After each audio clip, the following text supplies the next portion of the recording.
ফাইন্নামা শিফাউল আইয়ি আস-সুয়াল, অজ্ঞতার প্রতিষেধক, অজ্ঞতার ঔষধ হচ্ছে জিজ্ঞাসা করা। কাজেই আপনারা দিন বিষয়ে জানতে, দিনের বিষয় আর অজ্ঞ না থেকে দিনকে জেনে সে অনুযায়ী আমল করার লক্ষ্যে আপনারা আজকে আমাদের লাইভে আমাদের সাথে যুক্ত হয়ে পড়ুন এবং আপনারা আপনাদের মনে জাগ্রত হওয়া দিনই প্রশ্নগুলো আমাদের কমেন্ট বক্সে পাঠিয়ে দিন। আপনাদের সকলের যাবতীয় প্রশ্নের উত্তর প্রদানে বরাবরের মতোই আমাদের মাঝে উপস্থিত রয়েছেন সৌদি আরবের রিয়াদে অবস্থিত উম্মুল হামাম ইসলামিক দাওয়া সেন্টার কর্তৃক মনোনীত দায়ী, বিশিষ্ট গবেষক, লেখক, অনুবাদক, এছাড়াও বাংলাদেশের পুরাতন ঢাকায় অবস্থিত তাওহিদি বিদ্যাপীঠ মাদ্রাসাতুল হাদিস নাজিরবাজার ঢাকা এর সম্মানিত সুদক্ষ সিনিয়র মুহাদ্দিস, এছাড়াও বাংলাদেশের লক্ষ্মীপুর জেলায় অবস্থিত সুনামধন্য সালাফি প্রতিষ্ঠান হাবরুল উম্মাহ মডেল মসজিদ ও মাদ্রাসা কমপ্লেক্স এবং এরই মহিলা শাখা আসমা বিনতে আবু বকর রাদিয়াল্লাহু আনহা মহিলা মাদ্রাসা এর সম্মানিত সুদক্ষ প্রতিষ্ঠাতা পরিচালক শেখ মুস্তাফিজুর রহমান আল মাদানী হাফিজাহুল্লাহ।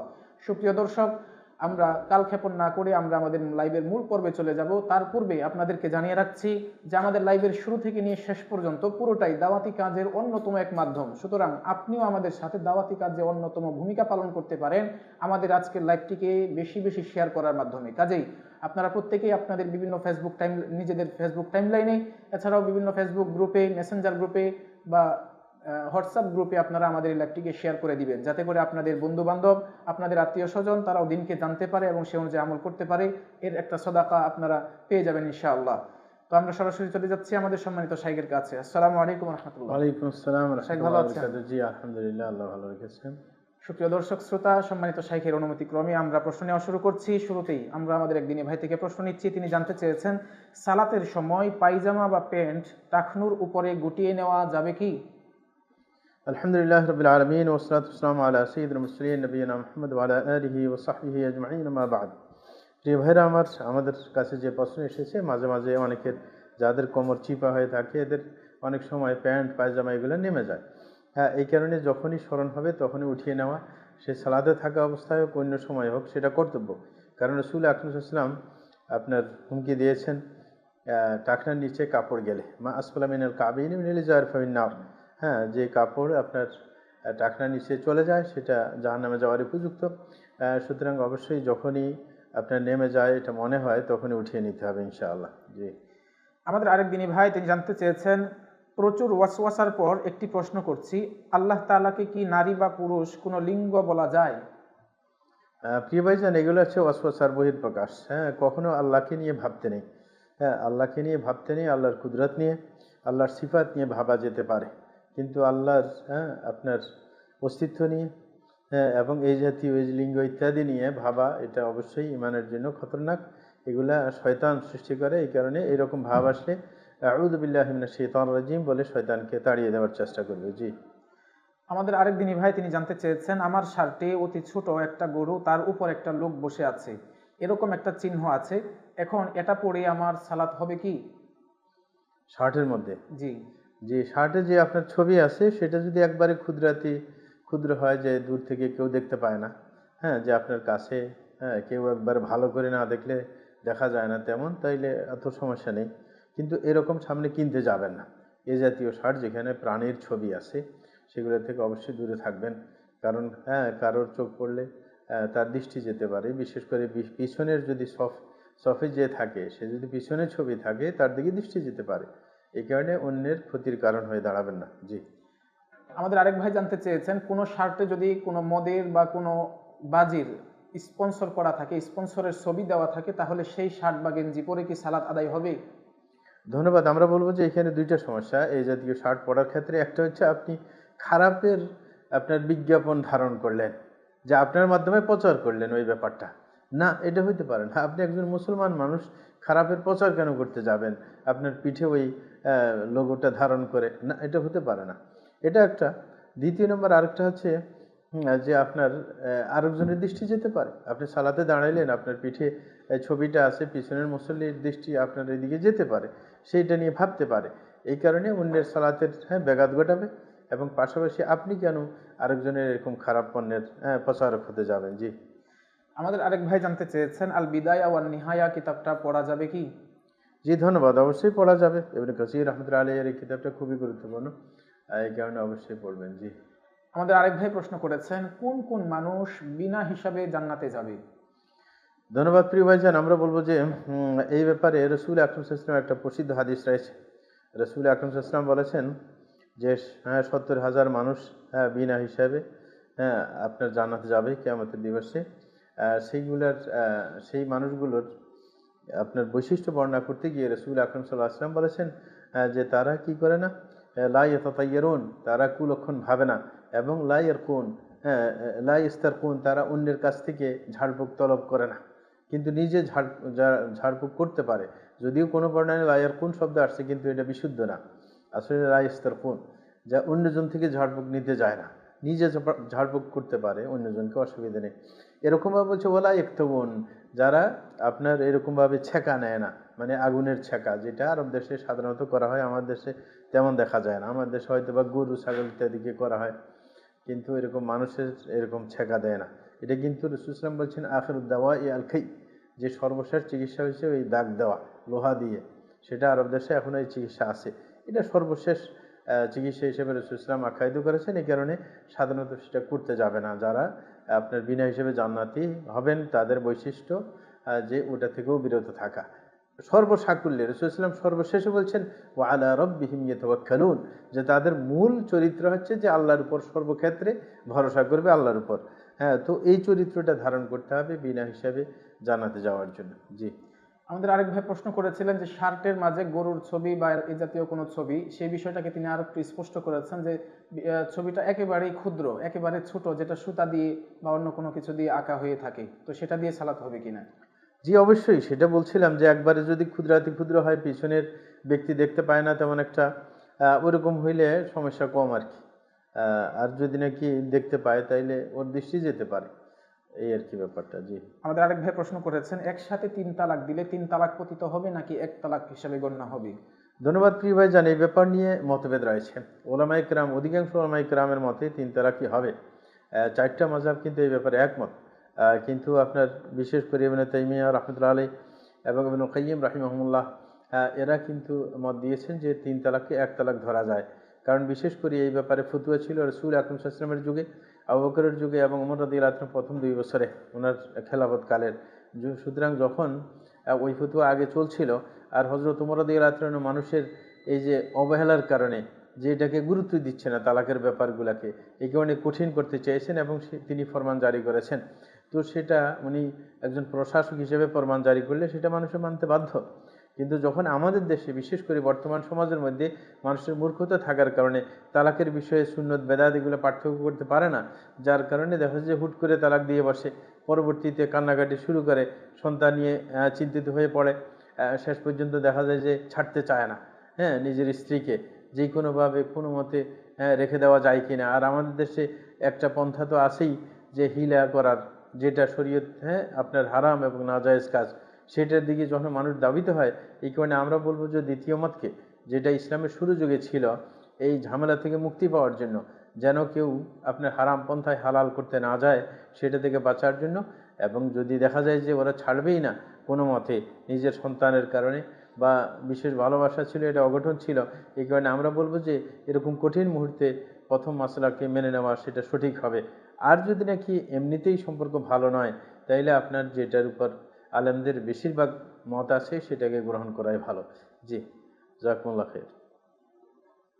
আমাদের আরেক ভাই তিনি জানতে চেয়েছেন রাগের মাথায় তালাক দিলে তালাক পতিত হবে কি?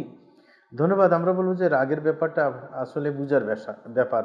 কারণ হচ্ছে রাগ, কোন রাগ শরীয়তে গ্রহণযোগ্য, মানে কোন রাগে তালাক দিলে তালাক হবে না, সেটা হচ্ছে এমন রাগ যেটার কারণে মাথা একবার আবদ্ধ হয়ে যায়, মানে সেন্সলেস যেটাকে বলা হয়। নিজে কি বলতেছে রাগের সময় সে নিজেও এগুলা মনে রাখতে পারে না। পরবর্তীতে কেউ যদি জিজ্ঞাসা করে তুমি কি বলছিলে, রাগ করার সময় সে বলতে পারে না, মানে কিছুই মনে নেই। তাইলে এই রাগটাকে ইগলাক বলা হয় শরীয়তের ভাষায়। এই কারণে রাসূল আকরাম সাল্লাল্লাহু আলাইহি ওয়াসাল্লাম বলছে লা তালাকা ফি ইগলাক, যে যদি এরকম একবার সেন্সলেস হয়ে যায় তাহলে সেই তালাক পতিত হবে না। কিন্তু এছাড়া রাগ ছাড়া তো কেউ তালাক দেয় না। রাগ সাধারণত উঠলেই মানুষের তালাক দেয়। এই কারণে সাধারণ রাগে যে তালাকগুলো হয়ে থাকে সেটা গ্রহণযোগ্য। সেটা অবশ্যই ধর্তব্যে নিতে হবে। জি। আমাদের আরেক ভাই তিনি জানতে চেয়েছেন কোনো পশুর বা প্রাণীর ছবি মোবাইলের ওয়ালপেপার বা কোনো কার্টুন দিলে, মোবাইলের ওয়ালপেপারে বা কোনো এমন কোনো কার্টুন যদি দেওয়া হয়, ওয়ালপেপারে রাখা হয়, তাহলে এতে করে কি সালাতে কোনো সমস্যা হবে বা গুনাহ হবে? ধন্যবাদ। আমরা বলবো যে এগুলো সাধারণত মানুষের পকেটে থাকে মোবাইলগুলা, এতে করে সমস্যা হবে না, কিন্তু এটা ব্যবহার করা আসলে সমুচিত না। হ্যাঁ, জি। আমাদের আরেক ভাই প্রশ্ন করেছেন, আমার রুমে বই বা অন্য কিছুতে ছবি থাকলে ওই রুমে রহমতের ফেরেশতা আসবে কি এবং সালাত হবে কি? ধন্যবাদ। আমরা বলবো যে বইয়ের ব্যাপার যেন একবার প্রকাশ্যে না থাকে, এই কারণে আপনি ওইভাবে ডেকে ডুকে রাখতে পারেন, অথবা এটার উপরে কোনো আপনার হ্যাঁ অন্য কিছু দিয়ে ট্যাপ ইত্যাদি দিয়ে বন্ধ করে রাখতে পারেন, সেটা সবচাইতে বেস্ট হবে। কিন্তু যেটা বেশি নিষেধ সেটা হচ্ছে টাঙ্গানো থাকা। এই কারণে বইয়ের ব্যাপারগুলো শুধু চোখে না পড়লেই হয়। হ্যাঁ, এতে কোনো অসুবিধা হবে না, বিশেষ করে যদি বইয়ের ভিতরে হয়। অনেক সময় কভারে থাকে, তাইলে কভারগুলো ওইভাবে ডেকে রাখবেন, সেটাই বেস্ট। জি। আমাদের আরেক ভাই প্রশ্ন করেছেন, ইমোজি ব্যবহারের হুকুম কি? জি, যেগুলো মানুষের আপনার অবস্থার বর্ণনা দেয়, রাগ, ক্ষোভ ইত্যাদি, হ্যাঁ? আপনার খুশি, সন্তুষ্টি, এগুলা এই জাতীয় ইমোজি ব্যবহার করা, এটা দোষের কিছু না। ব্যবহার করতে পারে। জি, অসুবিধা নেই। আমাদের আরেক ভাই প্রশ্ন করেছেন, ভয় দেখানোর উদ্দেশ্যে তালাকের নিয়ত না করে তালাক দেওয়া যাবে কি? কারণ বুখারী হাদিস সকল কাজের ফলাফল নিয়তের উপর নির্ভরশীল। ধন্যবাদ প্রিয় ভাইরা। আমরা বলবো যে এই ক্ষেত্রে ওলামা ইকরামের মতভেদ রয়েছে। কিছু ওলামা ইকরাম ফতোয়া দিয়েছেন যে ভয় দেখানোর জন্য তালাক দিলে সেটা কসমের হিসেবে ধরে নেওয়া হবে। হ্যাঁ, মানে ওটার কাফারা দিলেই চলবে। কিন্তু এর মানে অন্যান্য ওলামা ইকরাম, বেশিরভাগ ওলামা ইকরাম বলছেন না, ওই রকম ভয় দেখানোর জন্য তালাক দিলেও তালাক হয়ে যাবে। কারণ রাসূল আকরাম সাল্লাল্লাহু আলাইহি ওয়াসাল্লাম বলেছেন, সালাতুন জিদ্দুহুন্না জিদ্দুন ওয়া হাজলুহুন্না জিদ্দ। যে তিনটা জিনিস আপনি বাস্তবে দেখ অথবা রহস্যজনকভাবে দেখ, এগুলো ঘটে যাবে। সুতরাং যেখানে রহস্য করে দিলে আপনার হয়ে যাবে, সেখানে ভয় দেখানোর জন্য দিলেও হয়ে যাবে। হ্যাঁ, সুতরাং ওই ভিত্তিতে ওরা বলে যে না, আপনার এরকমভাবে দিলেও তালাক হয়ে যাবে।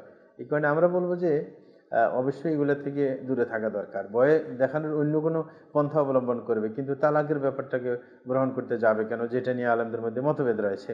এই কারণে এই ব্যাপারে সতর্ক থাকবে ইনশাআল্লাহ। জি। সুমত শায়েক, বিভিন্ন নাটক সিনেমাতে বা বিভিন্ন কন্টেন্টে দেখা যায় যে নারী পুরুষ উভয়ের বিবাহের একটা নমুনা তারা দেখাচ্ছে আর কি, নাটক করতেছে, মানে বিবাহ করছে, একজন একজন কবুল বলছে, উভয়ে কবুল বলছে আর কি। তো এই ক্ষেত্রে কি তাদের দুজনের মাঝে, যদিও তারা ঢাকি করে বলছে, মানে নাটক করে বলতেছে, তারপরেও কি তাদের মাঝে বিবাহ হবে কিনা?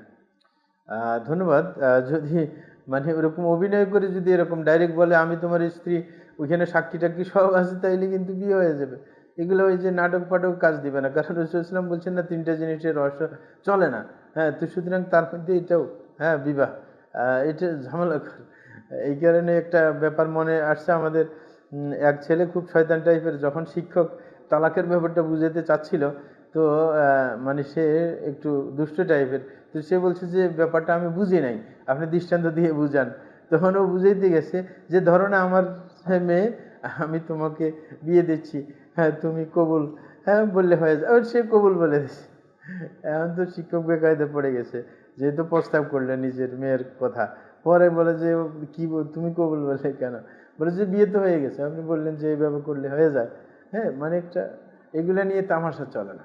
হ্যাঁ, সুতরাং এইগুলো একটা হচ্ছে যে বিয়ের ব্যাপার, এমনি যদি তালাকের ব্যাপার আসে, বিয়ের ব্যাপার না আসে, মানে অভিনয় করতে গিয়ে, তাহলে তালাক হবে না, কারণ বিয়ে তো আগে হইতে হবে তালাকের জন্য। কিন্তু যদি বিয়ে করে ফেলে তাহলে তো কিন্তু মুশকিল, যদি স্ত্রী হয়ে যাবে মুশকিল। জি। আমাদের আরেক ভাই প্রশ্ন করেছেন, মাজমাউল ফতোয়ার সব তথ্য কি ইমাম ইবনে তাইমিয়া রহিমাহুল্লাহ? জি, মাজমুআল ফতোয়া যেটা ছাপানো আছে প্রসিদ্ধ ফতোয়া ইবনে তাইমিয়া হিসেবে, ওটা ওনারই। জি। আমাদের আরেক ভাই প্রশ্ন করেছেন, কোন কোন কথাই শিরিক হয়? যে কথার মধ্যে শিরিক হইতে গেলে, যেমন রাসূল আকরাম সাল্লাল্লাহু আলাইহি ওয়াসাল্লাম এরকমভাবে দৃষ্টান্ত দিয়েছেন। হুম যে আপনার মাশা আল্লাহ ওয়া শিত, শাব্দিক শিরিক যেগুলা, যে আল্লাহ চেয়েছেন আপনিও চেয়েছেন, এরকম রাসূল আকরাম সাল্লাল্লাহু আলাইহি ওয়াসাল্লামের সামনে বলা হয়েছে। রাসূল আকরাম সাল্লাল্লাহু আলাইহি ওয়াসাল্লাম বলেছেন আজআলতানি লিল্লাহি নিদ্দা, হ্যাঁ তুমি কি আমাকে আল্লাহ শরীক বানিয়েছ? যে বলতে হবে মাশা আল্লাহ সুম্মা শিতা, আল্লাহ চেয়েছেন অতঃপর আপনি চেয়েছেন, মানে দোনাকে সমান্তরাল করা যাবে না, ওয়াও হইতে সমান্তরাল বোঝায়। তো এইভাবে মানে এগুলো শাব্দিক শিরিক বলা হয়। এগুলা ছোট শিরকের অন্তর্ভুক্ত। সুতরাং এই জাতীয় শব্দ যেটাকে সমান বুঝাইবে আল্লাহর পাশাপাশি অন্যকে, এটা নবী হোক অন্য ব্যক্তি হোক, সেটা করা যাবে না। জি। প্রিয় দর্শক শ্রোতা ভাইয়েরা আমার, যারা আপনারা আমাদের লাইভটিকে দেখছেন, আপনারা আমাদের লাইভটিকে বেশি বেশি শেয়ার করে দিবেন, আপনাদের নিজেদের ফেসবুক টাইমলাইনে, বিভিন্ন মেসেঞ্জার গ্রুপে, হোয়াটসঅ্যাপ গ্রুপে আপনারা এগুলো শেয়ার করে দিবেন ইনশাআল্লাহ। আমাদের আরেক ভাই তিনি জানতে চেয়েছেন, কপি ঘড়ি বিক্রি করা কি জায়েজ হবে? যেমন রোলেক্সের মতো অনেক ব্র্যান্ড এর ঘড়ি হুবহু সেম লোগো ডিজাইন দিয়ে চাইনারা বানিয়ে থাকে, এগুলো বাংলাদেশে হিউজ পরিমাণে চলে, বিভিন্ন ইম্পোর্টার চাইনা থেকে বাংলাদেশে এনে বিক্রি করে, সেই কপি ঘড়িগুলো কি বিক্রি করা জায়েজ হবে?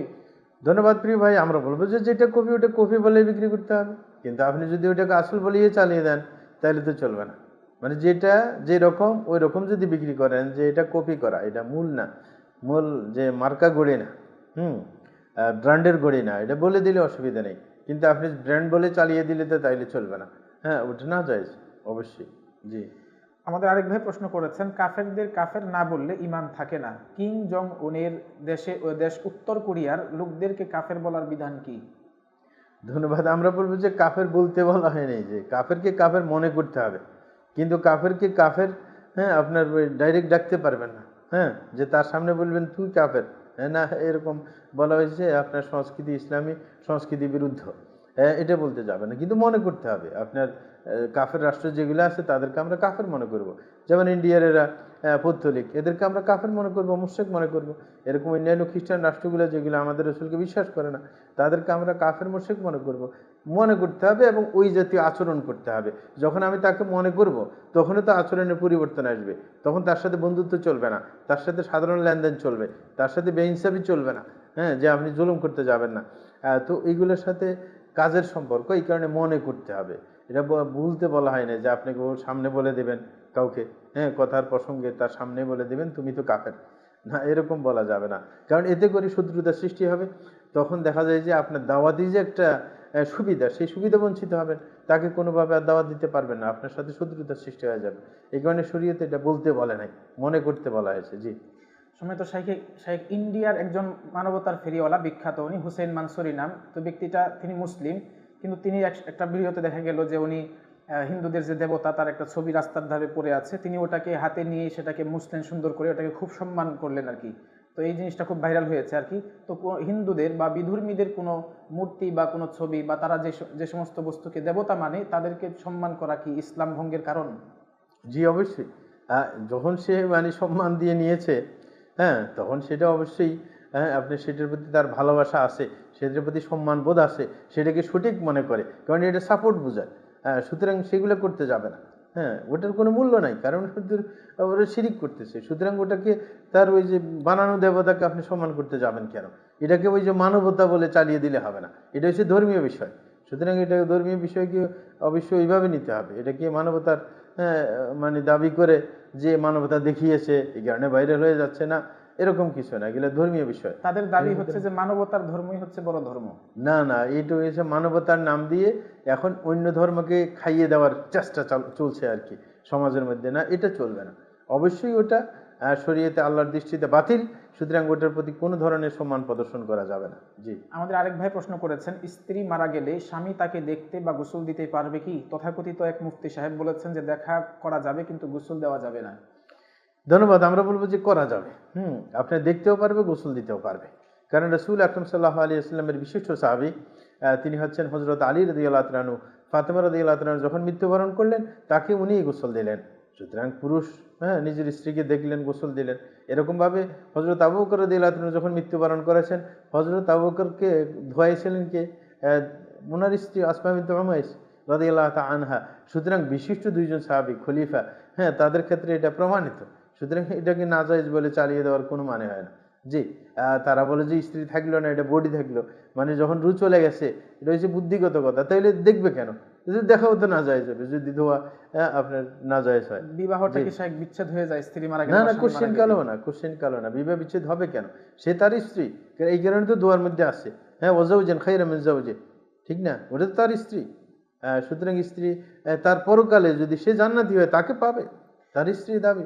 জি। এবং এবং এক্ষেত্রে রাসূল শাইখ আকরাম সাল্লাল্লাহু আলাইহি ওয়াসাল্লাম হযরত সাউদার ব্যাপার, সাউদাকে যখন তালাক দিতে চেয়েছিলেন, তো উনি কম্প্রোমাইজ করলেন রসুলের সাথে।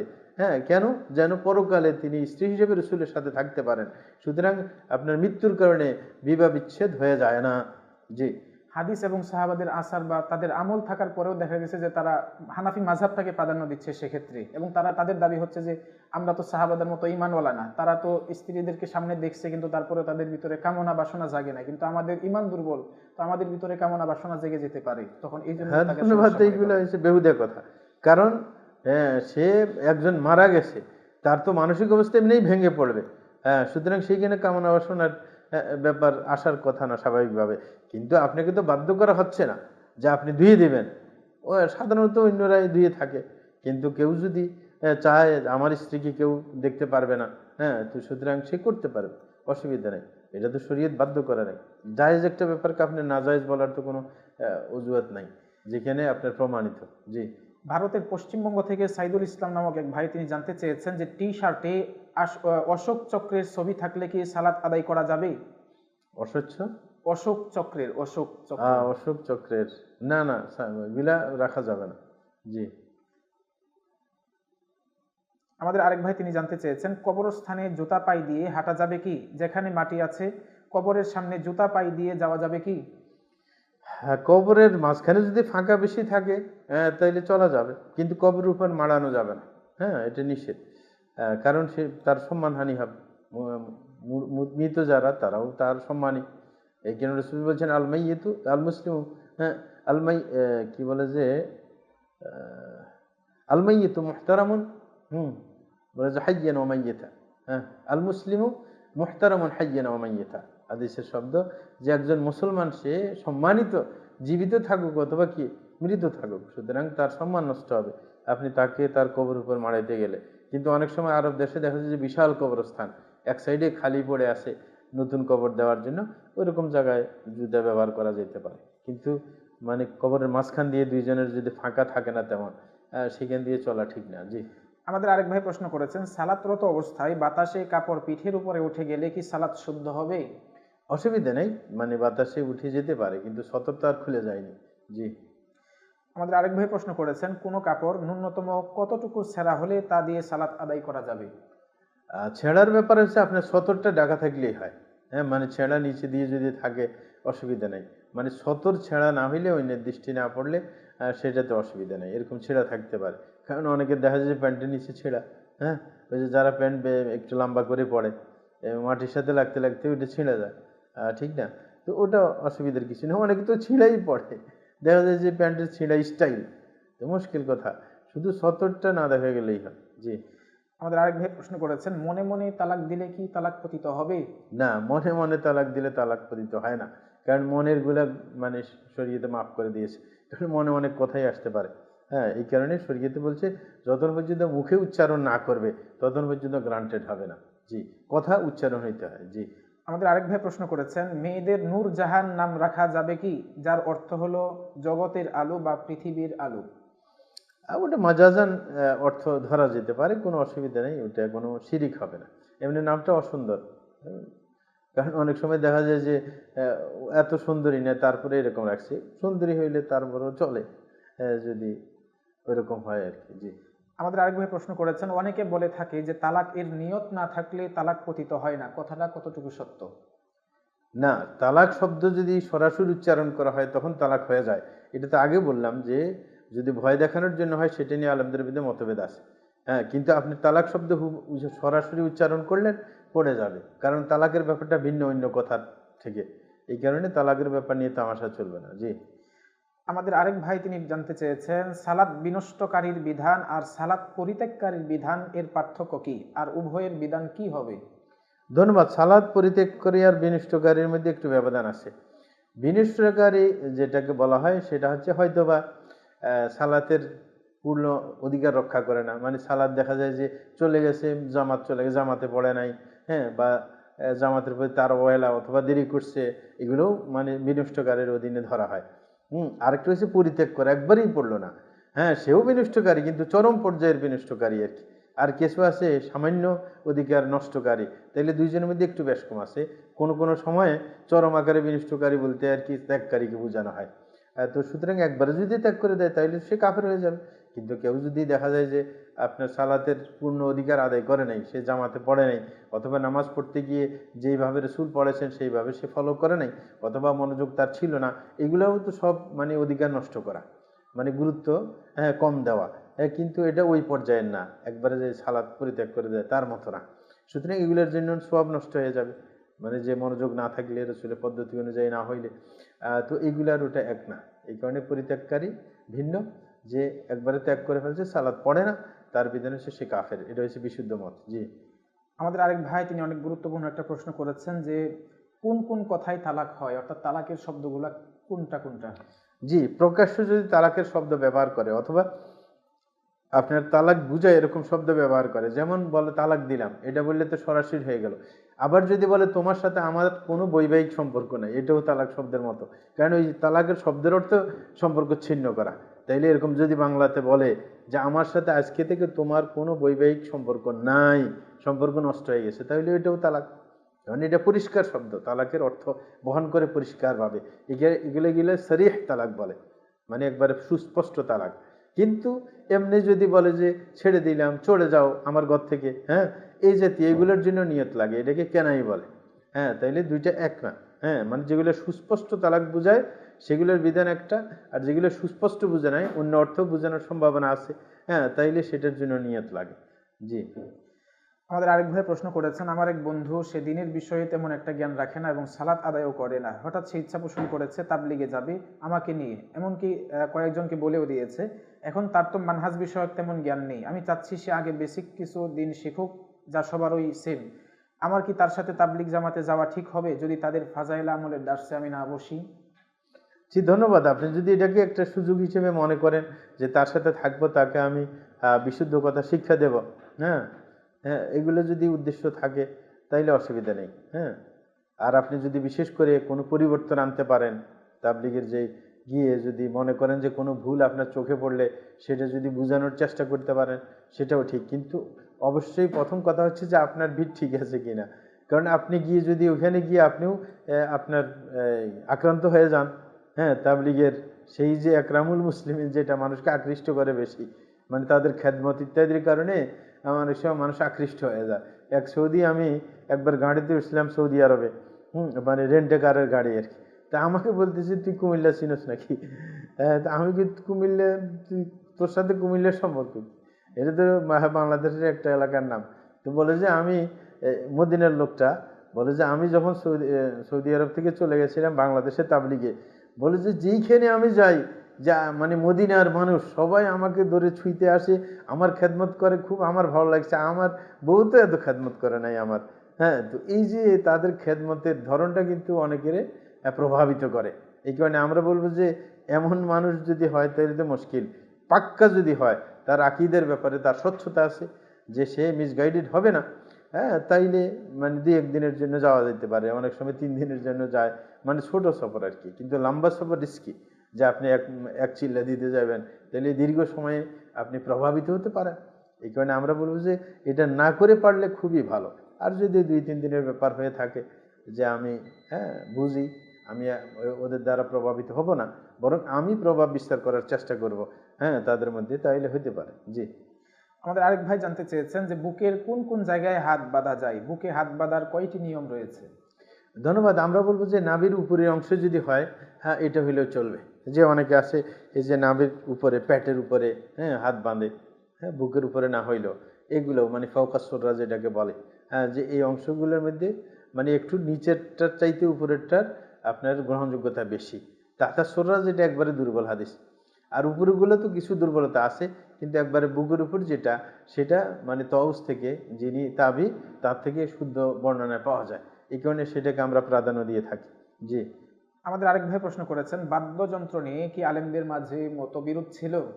ধন্যবাদ। আমরা বলব যে এটা ক্ষুদ্র কিছু আলেম নিয়ে, যারা সুফিবেদী আলেম, এরা কেউ মানে এরকম জায়েজ করার কথা উঠিয়েছেন, কিন্তু শরীয়তে এটার কোনো ভিত্তি নেই। কারণ বাদ্যযন্ত্রগুলো লাহুল হাদিস নামে কোরআন মাজিদের মধ্যে যে ইবনে মাসউদ রাদিয়াল্লাহু আনহু ব্যাখ্যা, তো সেটার দ্বারা আপনার হারাম প্রমাণিত হয়। এই কারণে কেউ যদি একজন ঐতিহাসিকভাবে বলে দেয়, এটা গ্রহণযোগ্য না। কোরআন হাদিসের কুলুপ ব্যবহারের বিধান কি? আমাদের দেশের অনেকেই ডিলা কুলুপ ব্যবহার করে সামনাসামনি।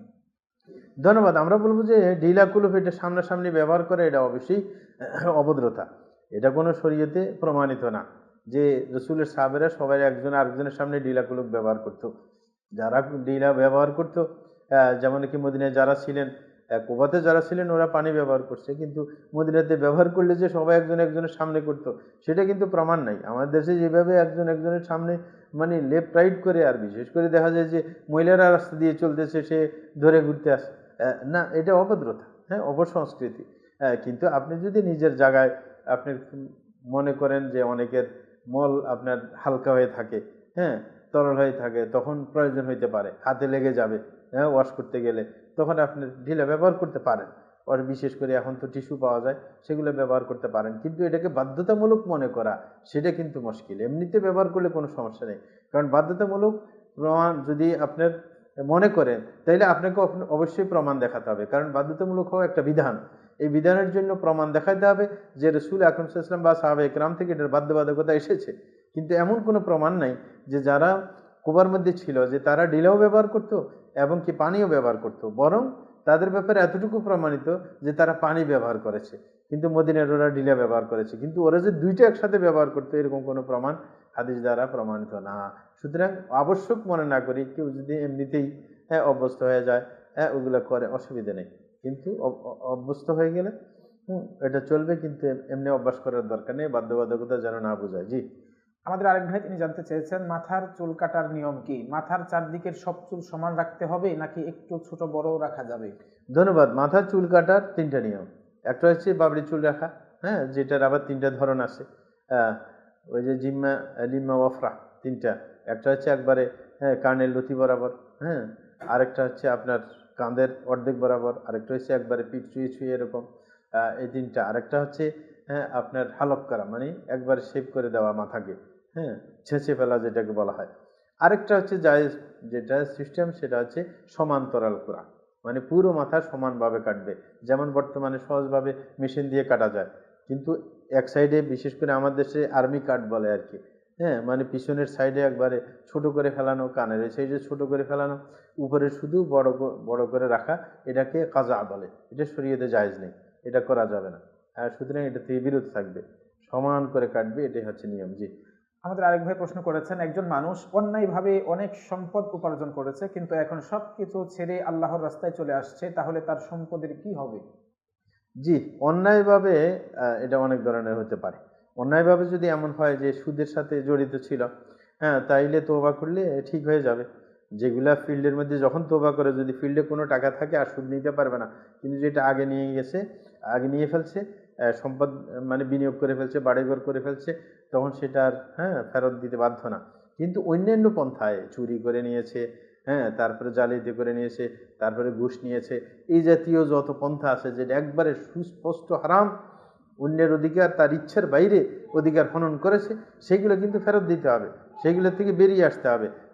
যাদের সাথে এরকম কর্ম করেছে তাদের সাথে সমঝোতা করে নিতে হবে দুনিয়াতেই, হ্যাঁ পরকালের আগে না, তবে পরকালে তো তার সব দিতে হবে। কিন্তু দুনিয়াতে কোনো মতে কম্প্রোমাইজ করা অর্থ দিয়ে সম্ভব, বা তার কাছে যদি ধর্ণা দেয়, না থাকলেও তার কাছে যদি নিজের ধার্মিকতার ব্যাপারটা তুলে ধরে যে আমি একসময় বুঝি নাই, আমি ভুল করেছি কিন্তু এখন বুঝেছি, সুতরাং আপনি যেটাই বলবেন, যেইভাবে আমাকে ক্ষমা করতে চান, আমাকে মারেন, ধরেন, কাটেন, যেইভাবে আপনি খুশি থাকেন আমাকে ক্ষমা করে দেন, তাইলে হয়তো বা তার মনে অবশ্যই দয়া আসবে আপনার প্রতি, যে আপনি শুদ্ধতার চান, নিজের জীবনকে পরিচ্ছন্ন করতে চান, তাইলে অবশ্যই দয়া আসবে। এই কারণে বলবো যে ওই জাতি হইলে অবশ্যই সমঝোতা করে নিতে হবে, এবং কমপক্ষে যে সম্পদগুলো আপনি আহরণ করছেন, আপনার তো আইডিয়া আছে কোনটা দিয়ে কি করেছেন, কোনটা অবৈধ টাকার, সেগুলো আপনি সৎকার করে দেবেন ওদের নামে, হ্যাঁ যদি ওদেরকে না পান। কারণ অনেক কিছু আছে, অনেক হাজার মানুষ থেকে ঘুষ নিয়েছে, কিন্তু কাউকে কি এখন চিনে? হয়তো বা কাউকে কাউকে চিনে, কিন্তু অনেক অপরিচিত মানুষ থেকে যার কথা মনে নেই, তাইলে ওই আন্দাজ সৎকার করে দিবে ওদের টাকা দিয়ে যেগুলো জুড়িয়েছে।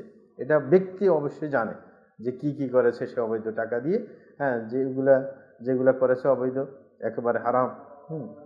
কারণ হচ্ছে ইয়ের ব্যাপারটা ভিন্ন, সুদের ব্যাপারটা, কারণ এখানে সম্মতিতে এই কাজটা হয়ে থাকে, দুইটার মধ্যে ব্যবধান আছে, সুতরাং ওইভাবে ব্যবস্থা নেবে ইনশাআল্লাহ। জাযাকুমুল্লাহ খাইর। আমাদের আরেক ভাই তিনি জানতে চেয়েছেন সকল মুশরিক কাফের আর সকল কাফের মুশরিক নয়, এই উসুল অনুযায়ী ইহুদিরা কি মুশরিক নয়? হ্যাঁ, ধন্যবাদ। ইহুদিরা যদি তাদের ধর্ম পুরোপুরি মেনে থাকে তাহলে তো মুশরিক নয়, কিন্তু ইহুদিরা তো সবাই কিন্তু তাদের মূল ধর্মের উপর নেই। খ্রিস্টানরাও যদি তাদের মূল ধর্মের শিরিক ছিল না, কিন্তু পরে ভুল শেষে মানে ওই তৃতীয়বার ঢুকিয়ে দিয়েছে। সুতরাং তারা যদি মূলের উপর থাকে তাইলে তো সমস্যা নেই, হ্যাঁ, তাইলে শিরিক থাকে না। কিন্তু এখন পরবর্তীতে শিরিক ঢুকে গেছে, এবং বিশেষ করে অনেকে ধর্ম দাবি করে কিন্তু ধর্ম থেকে দূরে। মুসলমানের মধ্যে এরকম আছে, হ্যাঁ, মানে সে আসলে নাস্তিকের টাইপের হয়ে গেছে, হ্যাঁ, কিন্তু সে মুসলমান নামে। এরকম ইহুদি খ্রিস্টানের মধ্যে একইভাবে আছে। সুতরাং একবার যদি সে মূলের উপর থাকে তাইলে তো মানে শিরিক তার মধ্যে নেই, সে শুধু কাফের। কিন্তু কিন্তু মূলের উপর তো সবাই নাই, অনেকের মধ্যে শিরিক ঢুকে গেছে। তো এই কারণে আমরা বলবো যে এটা ব্যক্তি বিশেষে বেশ কম। কেউ হইতে পারে যে আসলের উপর যদি থাকে সে কাফের হইল, মুশরিক হইল না, কিন্তু সাধারণত অধিকাংশ কাফেররা মুশরিক হয়ে থাকে। জি, তাদের মধ্যে শিরিক পাওয়া যায়, কারণ তাদের মধ্যে এত ব্যবধান নীতি নাই, মানে ওই শিরিকের ব্যাপারে কঠিন না তারা। তো যার কারণে শিরিকটা স্বাভাবিক পাওয়া যায়। এই কারণে ওদেরকে কাফের মুশরিক মনে করলে অসুবিধা নেই। জি, আমাদের আরেক ভাই প্রশ্ন করেছেন, সহি হাদিসকে ফিতনা বললে সেটা কি ঈমান ভঙ্গের কারণ হবে? জি, অবশ্যই। কোনোটা যদি কোনো ব্যক্তি নিশ্চিত সহি পায়, যেমন বুখারের হাদিস, মুসলিমের হাদিস, যেটা বিশুদ্ধ পুরা উম্মত মেনে নিয়েছে, সেটাকে যদি সে ফিতনার কারণ বলে তাহলে অবশ্যই ইমানের জন্য খাতরা। রসুলের কথা আবার ফিতনার কারণ হবে কেন? রসুল তো আসছে মানুষকে আপনার একত্রিত করার জন্য, ঠিক না? এবং এটা নিয়ে তুলনাও দিয়েছে আল্লাহ শানু কুরআন মাজিদের মধ্যে। সুতরাং আপনি কিভাবে এটা ফিতনার কারণ বলতে পারেন? এটা অসম্ভব। সুতরাং ইমানের ব্যাপারে খাতরা, এগুলো বলা যাবে না। আপনি না মানতে পারেন। আরবদের মধ্যে আমি এই নীতি দেখেছি যে একজন দেখা যায় যে উল্টাপাল্টা চলে, আপনি তাকে ডেকে যদি কোনো সরাসরি কোরআন আয়াত তেলাওয়াত করে তাকে বুঝাতে চেষ্টা করেন, হাদিস বলেন, আস্তে করে কোনো তর্কাতর্কি আপনার সাথে করবে না, আস্তে সালাম দিয়ে কাটে পড়বে। এটা হচ্ছে তাদের ভালো স্বভাব। কিন্তু আমাদের দেশে যেটা আপনি মানেন না, তর্ক করবেন আপনি, হ্যাঁ, কোরআন হাদিসের বিপরীতে, ওদের মধ্যে এই স্বভাবটা নাই। হে মনে করে যে আমি দোষী, আসলে আমি কোরআন হাদিসের বিপরীত চলতেছি, নিজের মন গড়া মতো আমি দোষী। এই কারণে তারা তর্ক করতে চায় না কোরআন হাদিস নিয়ে। কিন্তু আমাদের মধ্যে এই ভুল অভ্যাস আছে, কারণ আমরা তো অনেকেই নিজের মত, মানে যেই মতে চলছি ওটাই তো ভুল, যার কারণে দেখা যায় তর্ক তর্ক করে, বিশুদ্ধ হাদিসকে অস্বীকার করে। একজন তো একবার একজন পিসাব বলছে যে যদি মানে বুখারীর হাদিস যদি তোমার সামনে নিয়ে আসে কেউ, হ্যাঁ, যেটা আমাদের আকাবেরদের কথার বিপরীত, তাহলে বলবে যে বুখারীর হাদিস আমি মানি না। মানে মানে এরকম, মানে আকাবের পূজারী, এদেরকে পূজারী বলা হয় আর কি। আকাবেরকে সম্মান দেওয়া অসুবিধা নাই, কিন্তু এটাকে পূজা বলা হয়। নাইলে কিভাবে মানে একটা বিশুদ্ধ হাদিসকে আকাবেরের কথার কারণে ডিনাই করবে এবং সেই পরামর্শ সে অন্যকে দিবে? এটা হতে পারে না। সুতরাং এইগুলো খতরনাক বিষয়। জি, আমাদের আরেক ভাই প্রশ্ন করেছেন, কোন উস্তাদের আখলাক ও তাকওয়া দেখে সে উস্তাদের মেয়েকে বিবাহ করার স্বপ্ন দেখলে এটা কি জিনার পর্যায়ে পৌঁছবে? না, যদি কেউ ওটা ভাবে, আশা করে, এটা জেনা হবে না, কিন্তু তাকে ভেবে ওরকম ভাবে মানে সবসময় যদি ভাবতে থাকে, যৌন চিন্তা তার মধ্যে চলে আসে, তাইলে তো জেনার দিকে, মনের জেনার দিকে চলে যাবে।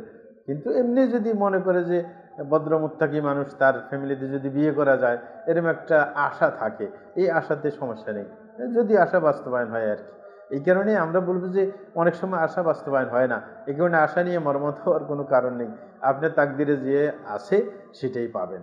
এমনি আশা করতে পারেন হালকা পাতলা, কিন্তু এটা নিয়ে একবারে নিমগ্ন হবেন না, পরে নিজের মানহানির কারণ হবে। এরকম আমাদের ভাইদের মধ্যে এরকম হয়েছে। এক বড় শাইখের কাছে ছিল, তারপরে ওর মেয়ে বিয়ে করার জন্য অগ্রসর হয়েছে, যখন শাইখ রাজি নাই, পরে অন্য পন্থায় হাঁটছে, মানে তার সাথে মেয়ের সাথে প্রেম করতে চাইছে। এটা আরো জটিলতার সৃষ্টি হয়, তাইলে তো আরো মুশকিল। তো এই কারণে আমরা বলবো যে না, এমনি মানে আক্ষেপ থাকতে পারে যে একজন ভালো মানুষ, তার মেয়েটা যদি আমি পাই তাইলে আমার জীবনে ভালো কিছু হইতে পারে। হ্যাঁ, এরকম অনেক আছে। আরব দেশে একবার শেখ আবু বকর আল জাজাইরি রাহিমাহুল্লাহ, হ্যাঁ, তার কাছে উনি তখন চেয়ারে করে চলেন, হাঁটতে পারেন না। একজন সৌদি আসি বলতেছে আমার মেয়ে আপনার কাছে বিয়ে বসতে চায়। বলছে মেয়ের বয়স কত? 13-14। ওর মেয়ে আমার কাছে বিয়ে বসবে, আমি চলতে পারি না। কয়ে যে আপনার কাছে বিয়ে বসবে, আপনি যতদিন থাকেন আপনার খেদমত করবে, আপনার কাছ থেকে ধর্মকর্ম শিখবে, হ্যাঁ, তারপরে আপনি মারা গেলে সে অন্য জায়গায় বিয়ে বসবে। হ্যাঁ, এরকম যদি আপনার খেয়াল হয়, ভালো খেয়াল, হ্যাঁ, এরকম হইলে খেয়াল থাকতেই পারে একজনে, কিন্তু এরকম চরম পর্যায়ে যেন না যায়। জি, আমাদের আরেক ভাই প্রশ্ন করেছেন, কেউ যদি বলে যে আমি অমুক আলেমকে ভালোবাসি কারণ তিনি বড় আলেম, এবং তাকে অন্যান্যদের থেকে বেশি ভালোবাসি কারণ তিনি আমার নিজের দেশের, এরূপ ধারণা কি জাতীয়তাবাদ তথা বড় কুফরি হবে? জি, অবশ্যই। যদি নিজের অঞ্চলের উপরই ভালোবাসা দেখানো হয় তাহলে এটা আঞ্চলিকতা হবে। হ্যাঁ, কিন্তু যদি এমনি বড় আলেম, যোগ্য আলেম, আমলি আলেম, হ্যাঁ, দাওয়াতি কাজে সে অগ্রসর, তাইলে ওইভাবে তাকে ভালোবাসলে কোনো সমস্যা নেই।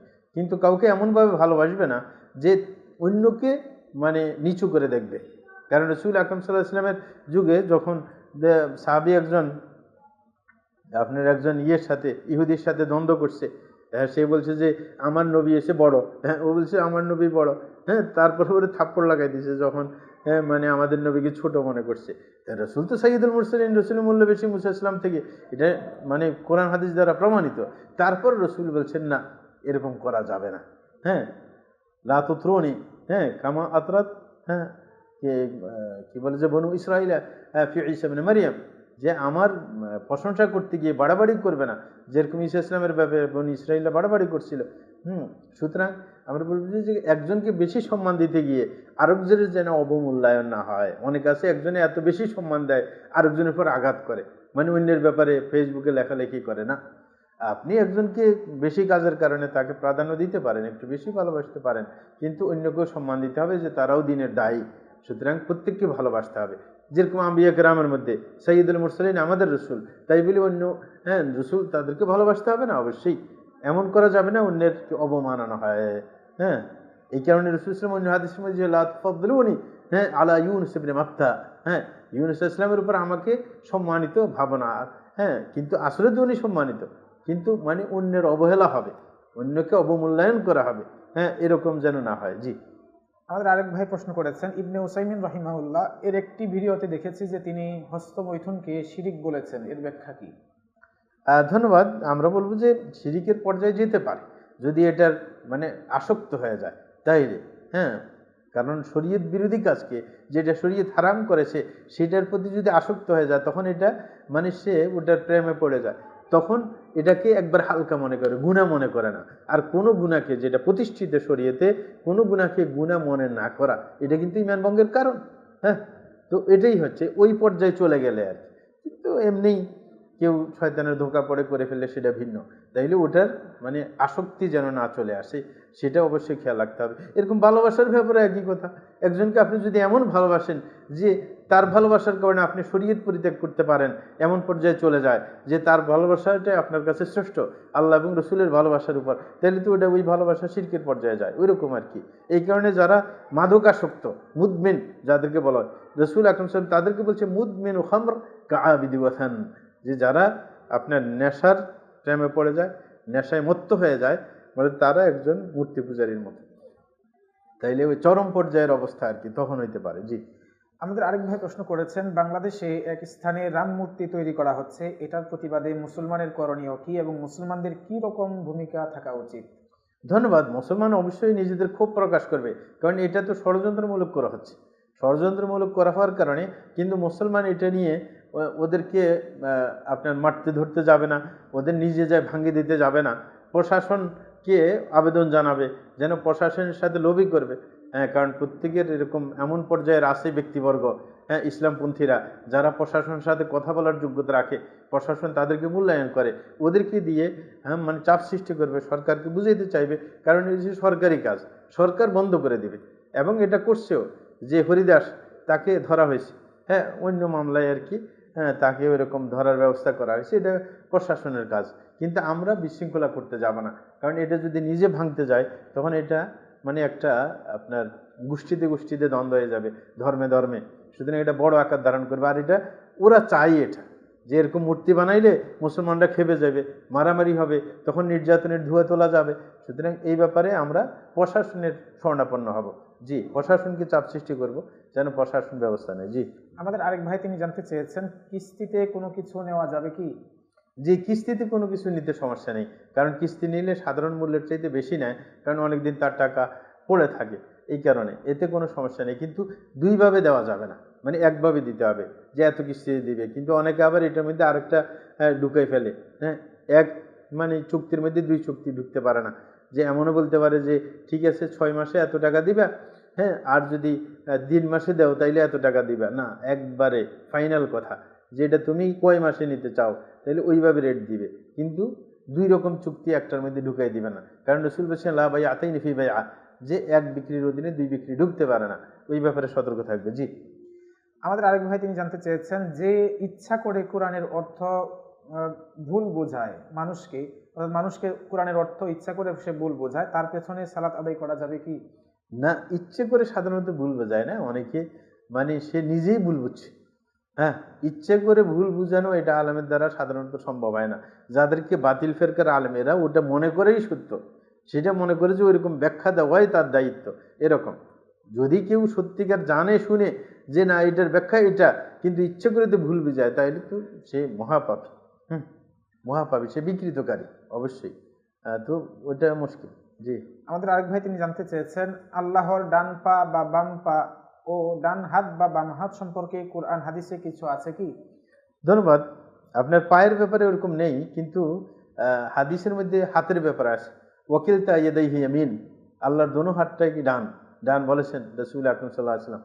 তো সুতরাং হাতের ব্যাপারে এরকম বলা আছে, বাম হ্যাঁ বলে নাই, দোনোটা কি আপনার কি বলা হয়েছে, ডান বলা হয়েছে, কিন্তু পায়ের ব্যাপারে ওরকম হাদিসে পাওয়া যায় না। জি। আমাদের আরেক ভাই প্রশ্ন করেছেন, মৃত সুন্নতকে কেউ জীবিত করলে সেটাকে ফিতনা বলা কি ঈমান ভঙ্গের কারণ হবে?